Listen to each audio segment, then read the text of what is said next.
Doctor मुक्ता, lecture commerce +1 accountancy की class में आपका स्वागत है।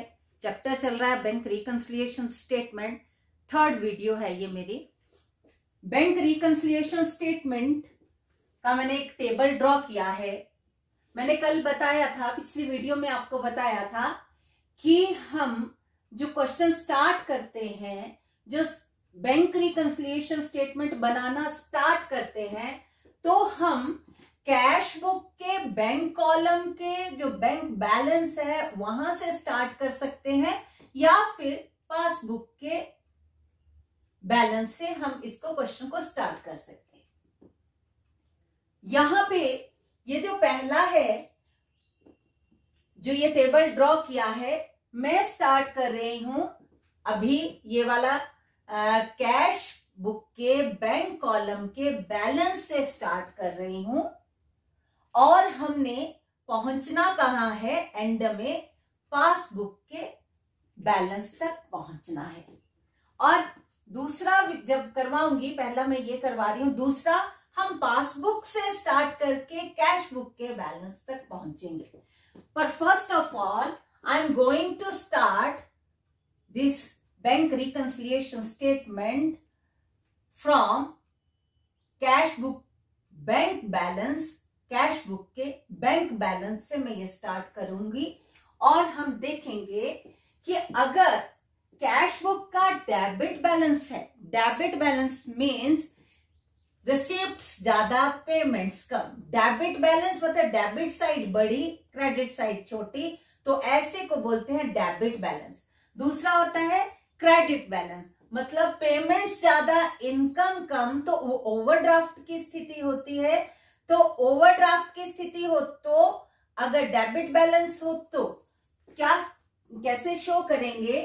Debit balance as per cash book अगर होगा तो वो बैलेंस प्लस के कॉलम में आएगा, और credit balance as per cash book होगा तो वो माइनस के कॉलम में आएगा। क्वेश्चन दोनों में से कोई एक होगा, स्टार्टिंग दोनों में से कोई एक होगा, या तो डेबिट बैलेंस या फिर क्रेडिट बैलेंस।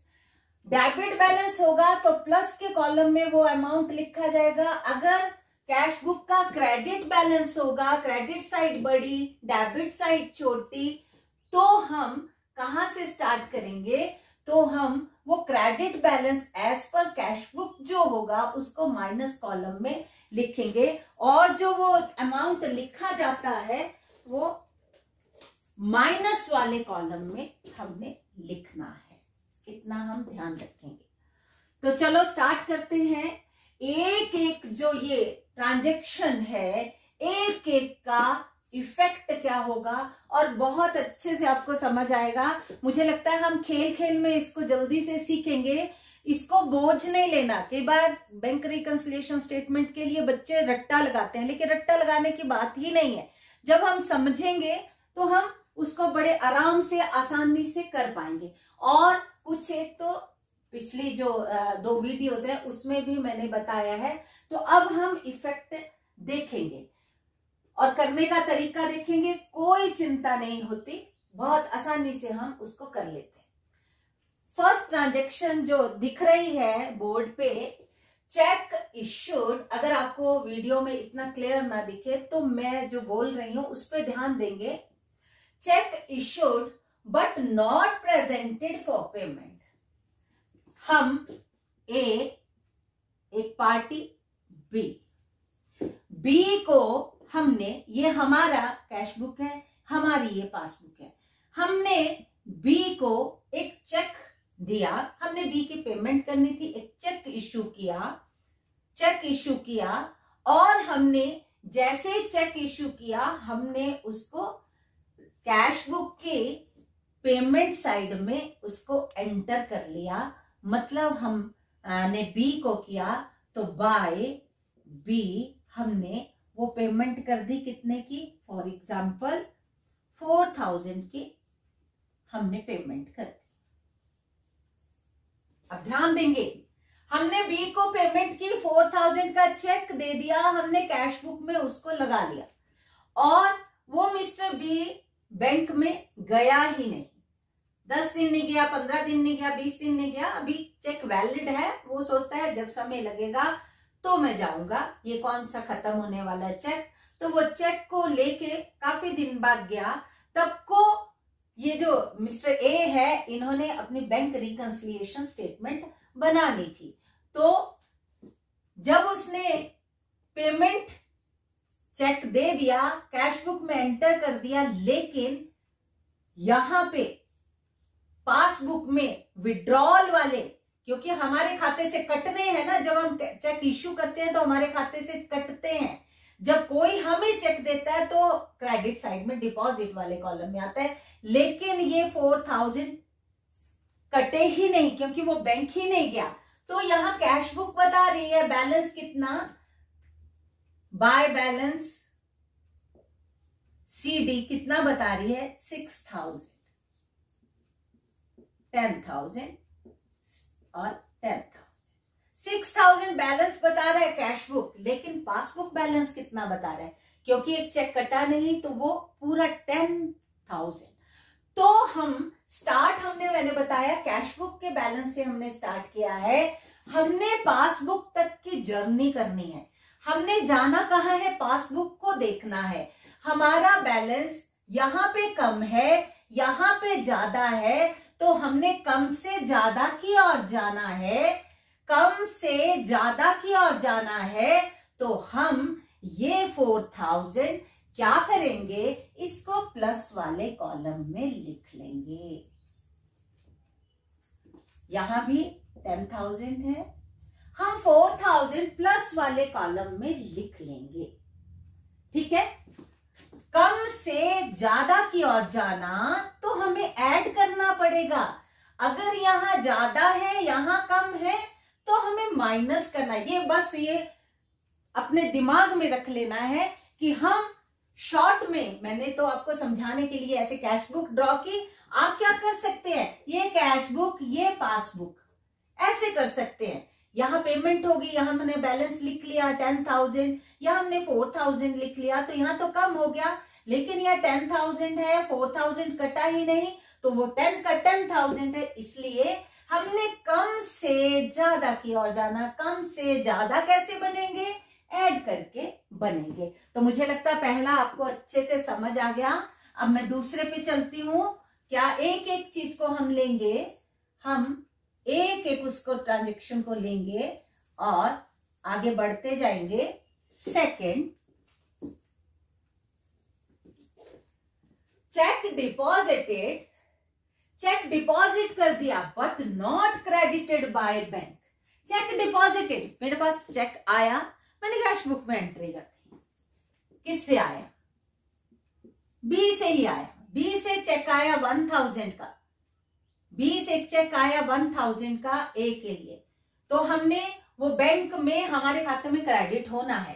तो जब आया तो मैंने यहां पे लिख लिया टू बी, बी से 1000 का चेक आया लेकिन but not credited by bank, but not yet credited by bank, अभी तक बैंक में वो हमारे खाते में जमा नहीं हुआ है। तो यहाँ पे जमा होना था, नहीं हुआ है। तो यहाँ तो हमारा बैलेंस कितना बता रहा है, 11,000, यहाँ 10,000, ज्यादा से यहाँ कम है। तो हमें क्या करना पड़ेगा, मुझे लगता है सुनते सुनते ही सारे आप बोल रहे होंगे कि यहाँ तो कम है, तो ये माइनस कॉलम में जाना है। बिल्कुल सही, ये माइनस कॉलम में हम 1000 लिखेंगे। कैश बुक से पासबुक की ओर जाना है, कैश बुक से स्टार्ट किया, एंड हमारा पासबुक से होना है। तो कैश बुक अगर ज्यादा हो जाती है, पासबुक कम है तो माइनस करना, कैश बुक कम है पासबुक ज्यादा है तो ऐड करना। बहुत आसान है, बहुत ही इसको अच्छे से आप समझ के मुझे लगता है आप इसको दिमाग में बिठा सकते हैं। इसको मैं फिर, दूसरा भी हमारा सॉल्व हो गया, दूसरा पॉइंट भी हमारा सॉल्व हो गया। अब तीसरे पे चलते हैं। चेक इशूड, चेक इशू किया but not recorded in cash book, cheque issued but not recorded in cash book. A ने बी को 500 का चेक इशू किया, ए ने दिया 500 का चेक इशू किया, बाय पेमेंट करनी है, बाय बी होना था और 500 यहां लिखा जाना था, लेकिन not recorded in cash book में लिखा ही नहीं गया। जबकि पासबुक में जब इशू किया तो उसने बैंक में लगाया और उसके पैसे हमारे खाते से कट के उसके खाते में चले गए। ये हमारी पासबुक है तो हमारे क्या दिखाएगा, वो विड्रॉल दिखाएगा, क्योंकि वो मिस्टर बी ने चेक बैंक में दिया और बैंक ने हमारे खाते से काट के डेबिट विड्रॉल वाले कॉलम से काट के और किसको पेमेंट कर दी, बी को पेमेंट कर दी। हमारा खाता बता रहा है, हमारी पासबुक बता रहा है कि हमारे पास कितना मनी है, बैंक में कितना अमाउंट है, 9500। यहां भी कैश बुक में ये लिखा जाना था, but not recorded in cash book. उसके कैश बुक में रिकॉर्ड नहीं हुआ तो कैश बुक बता रही है 10,000, पासबुक बता रही है 9,500। तो ये क्या होगा, ये ज्यादा है ये कम है। तो आप भी आंसर देंगे, मुझे लगता है आपने दे भी दिया होगा इस वक्त। तो आपने बताया कि माइनस में ये जाना है, क्योंकि ज्यादा से कम की ओर जाना है तो माइनस करना पड़ेगा। तो माइनस हमने कर दिया। नेक्स्ट है cheque recorded in cash book but not deposited. Cheque recorded in cash book, क्या है ये transaction, cheque recorded in cash book but not deposited. हम डिपॉजिट कब करवाते हैं, जब हम चेक रिसीव करते हैं, जब हमें चेक वो मिलना है, जब उससे पैसे हमें मिलना है। चेक क्या बोला, cheque recorded in cash book but not deposit. ये डिपॉजिट का कॉलम है, रिसीव नहीं, लेकिन बैंक में जमा ही नहीं हुआ। तो बी से एक चेक आया 8,000 का, cheque deposited recorded in cash book to be से 8,000 आगे लिख लिया हमने कैश बुक में, आगे क्योंकि चेक दिया उसने, आगे हमारे सामने चेक है, हमने रिकॉर्ड कर लिया। But not deposited into bank, लेकिन बैंक में वो डिपॉजिट ही नहीं हुआ।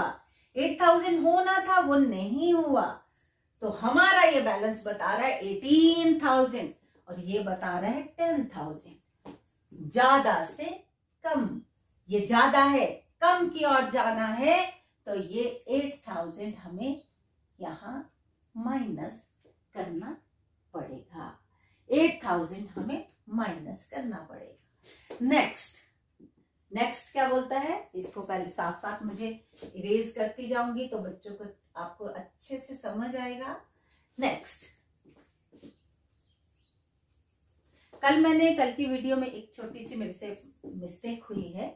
जिन्होंने मेरे पिछली सेकंड जो है बैंक रिकंसिलिएशन, मैंने यहाँ पे बाय लिखना था तो मैंने टू बैलेंस बीडी लिखा है।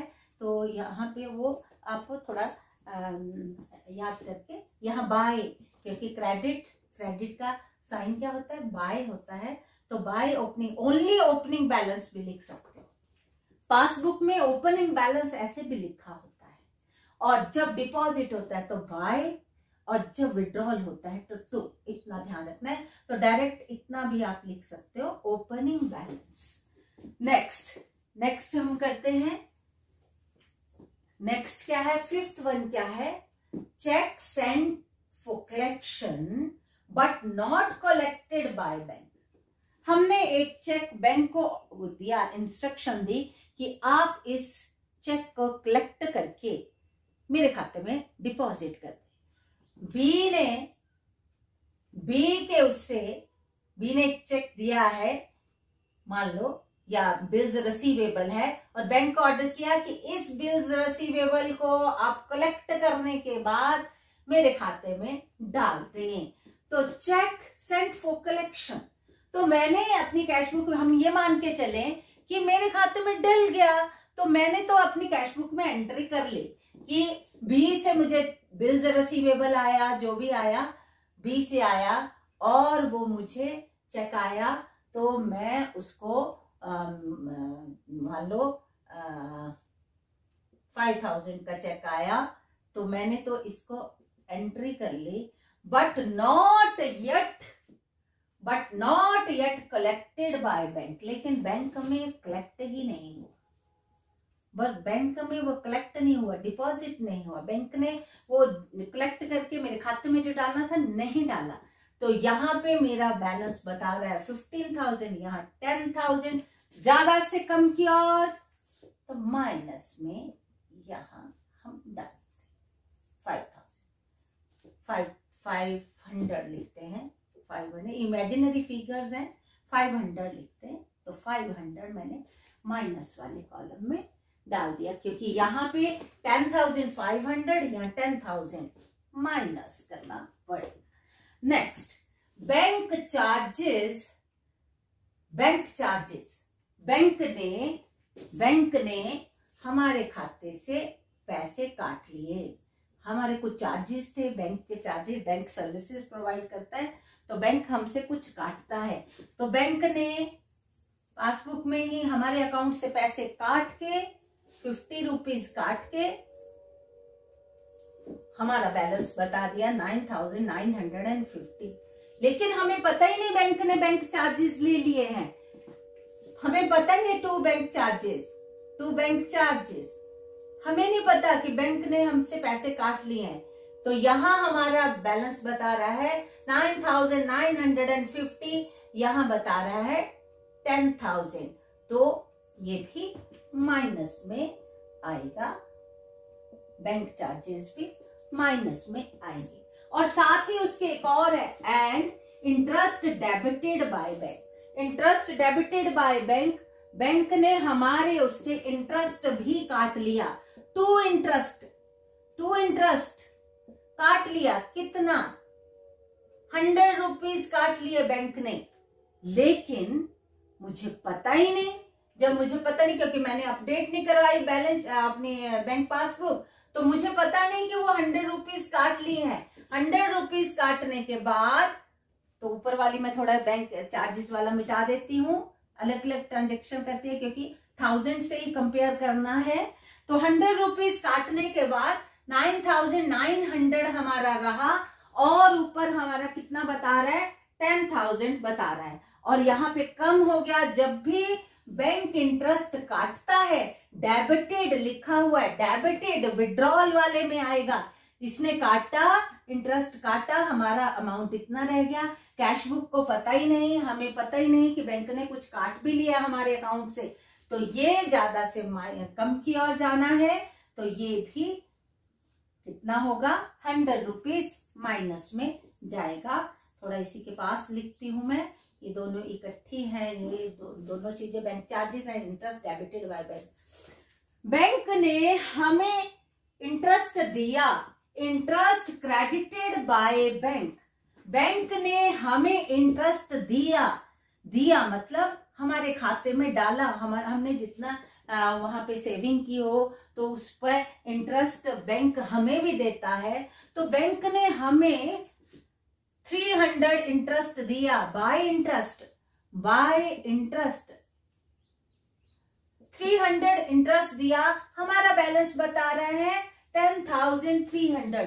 मुझे नहीं पता, हमें नहीं पता, बैंक स्टेटमेंट नहीं आई हमारे पास, ना हमने बैंक पासबुक अपडेट करवाई। ये कैश बुक बता रही है 10,000, ये बोलता है 10,300। तो इसको क्या करेंगे? ये प्लस वाले कॉलम में चला जाएगा 300। ये सब माइनस वाले हैं, ये मैं ऐसे भी लगा देती हूँ थोड़ा आपको बताने। पर ऊपर से माइनस वाले कॉलम में है तो अंडरस्टूड है कि ये सब माइनस होंगे इस टोटल में से, ये टोटल एंड में माइनस होगा। और नेक्स्ट क्या है? Direct deposited by customer in our bank. एक कस्टमर मिस्टर बी, उसने मुझे नहीं दिया चेक, मुझे पकड़ाया ही नहीं, और मुझसे कुछ, वो हमारा डेटर था, कुछ उधार में माल लेके गया, ऑन क्रेडिट कुछ सेल किया हमने, और उसने क्या किया? वो डायरेक्ट गया बैंक में, वो डायरेक्ट बैंक में गया और मेरे खाते में पैसे जमा करवा दिए। मुझे नहीं पता, और उसको फोन करने का भी समय नहीं मिला। बी ने मेरे खाते में, बाय बी मेरे खाते में 10,000 का जो गुड्स उसने परचेज की थी, उसके पैसे हमें देने थे, तो मुझे चेक ना देके उसने डायरेक्ट बैंक में मेरे खाते में 10,000 डाल दिए, तो मेरा बैलेंस बता रहा है 20,000।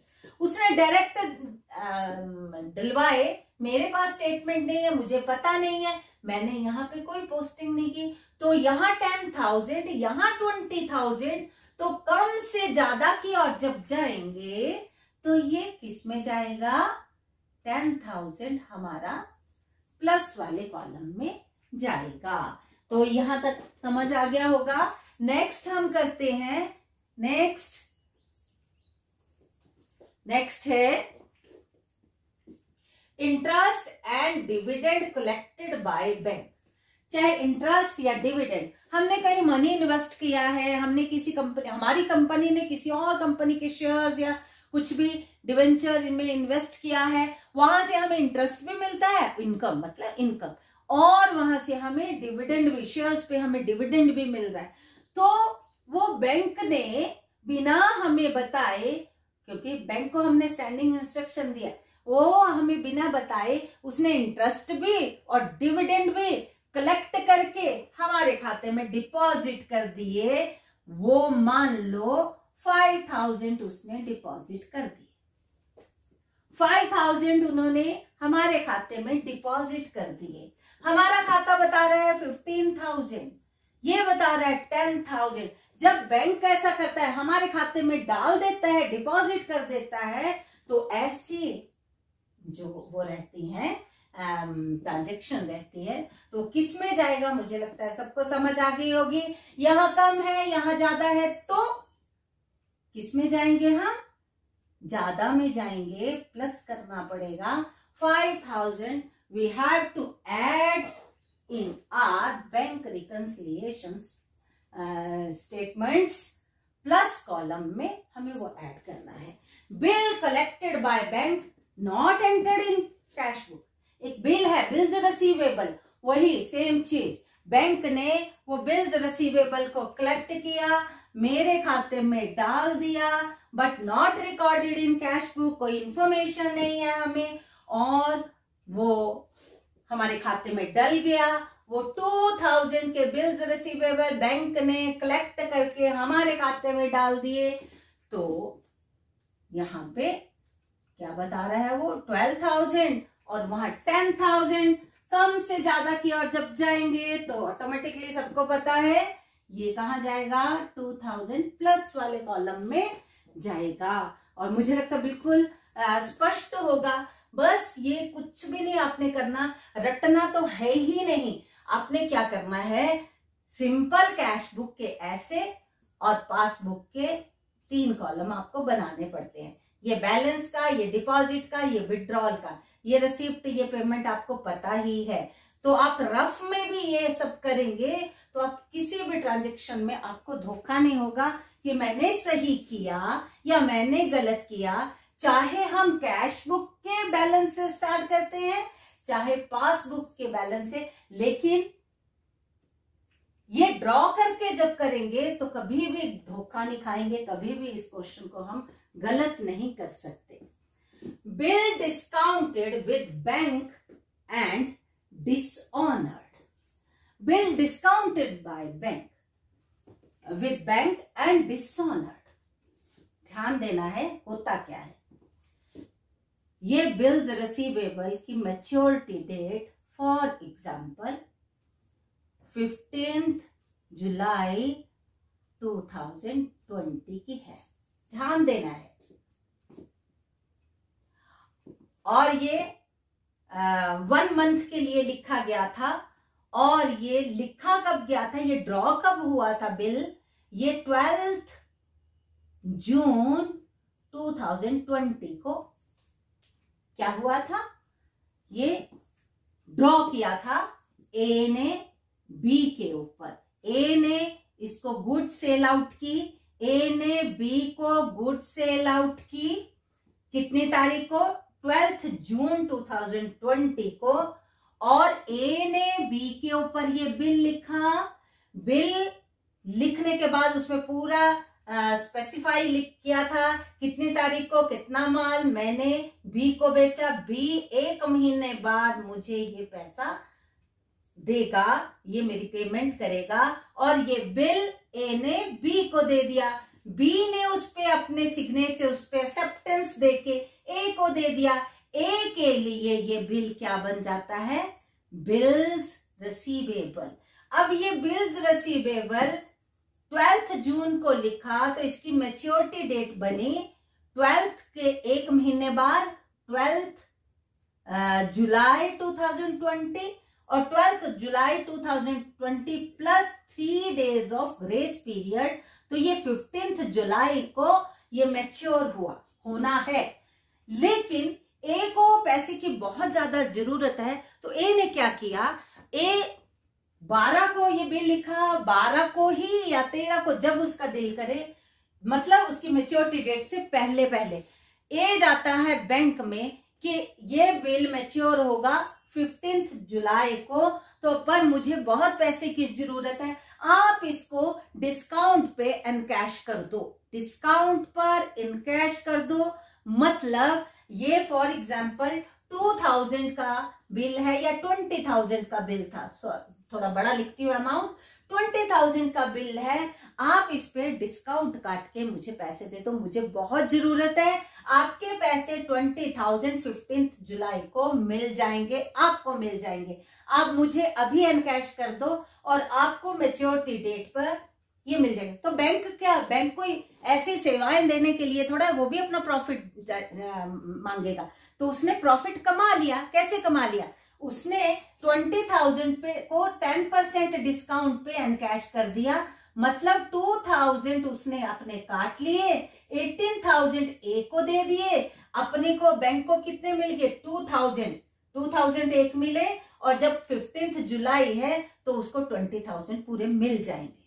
ठीक है, इसको बोलते हैं डिस्काउंटेड विद बैंक, मतलब उस कैश को उसने कुछ % डिस्काउंट का जो रेट है उस पे उसके पैसे काट के 18,000 दे दिया। ए का काम चल पड़ा, कुछ कट गया, ए का काम चल पड़ा। वैसे 10% तो नहीं काटते, मैंने ऐसे रेट लिख दिया, 2%, 3%, 4% कुछ ऐसा काट के, तो बैंक को ए का भी काम चल पड़ा 18,000 में, और बी को 2,000 कमाने के बाद भी 20,000 पूरे उसको मिलने हैं 15 जुलाई को। ठीक है जी। अब क्या किया? ए ने ये 18,000 ले ली, रिसिप्ट साइड में लिख लिए, मुझे मिल गए पैसे 18,000 डिस्काउंट के साथ मिल गए। लेकिन ध्यान देना है, मैं क्या बोलने वाली हूं। लेकिन जब 15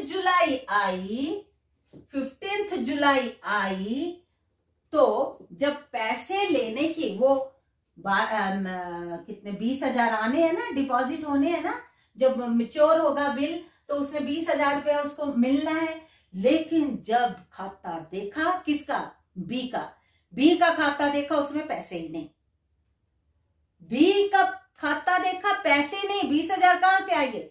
बैंक ने तो दे दिए उसको 18,000, अपने 2,000 काट के, डिस्काउंट के काट के 18,000 दे दिए, लेकिन उसके खाते में पैसे नहीं।